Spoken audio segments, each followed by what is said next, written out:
Madam ICICI பேங்க்ல இருந்து வந்திருக்கோம். சாரிலைங்க. நல்லதா போச்சு.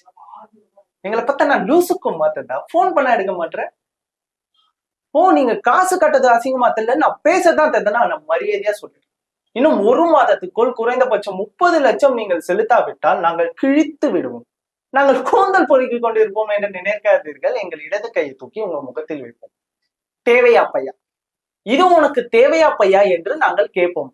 ஆதலால் மதிப்புக்குரிய மானங்கட்டவனே, ஊதாரியே, அக்குள் துக்கியே, காளைக்கடனே, கபரிமான் மலனே, கன்றாவியே, கழிவறையே, கழிப்பறியே, அசிங்கமே, அசிங்கத்தின் அரசனே, அவமானத்தின் அன்றனே, அண்ணாயின் அரிப்பே, அரிப்பின் இருப்பிடுமே, மூக்கு நோண்டியே, மூளை மாண்டியே, முகப்பருவின் சீடே, சீரின் சூழ்ச்சியே, ரூபாய்க்கு பிஸ்கெட் போட்ட ஆயில் முழுக்க விசுவாசமா இருக்கும். டேய், 6 அறிவு இருக்குல்ல, நைட்ல உன் பொண்டாட்டி கூட படுக்கும்போது உடம்பு கூசல.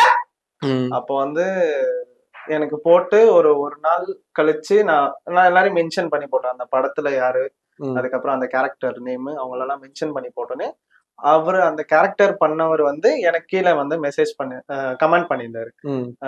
நீங்க சூப்பரா பண்ணிருக்கீங்க அப்படின்னு சொல்லி கமெண்ட் பண்ணியிருந்தாரு. அதுக்கப்புறம் நான் ஸ்டோரி மென்ஷன் பண்ணி பிரதீப் ரங்கநாதன் அவரை நான் மென்ஷன் பண்ணி போட்டிருந்தேன் ஸ்டோரியில போட்டோன்னே அவரு தனியா பர்சனல்ல இன்ஸ்டாகிராம்ல ஆல் தி பெஸ்ட் அப்படின்னு சொல்லி மெசேஜ் பண்ணியிருந்தாரு.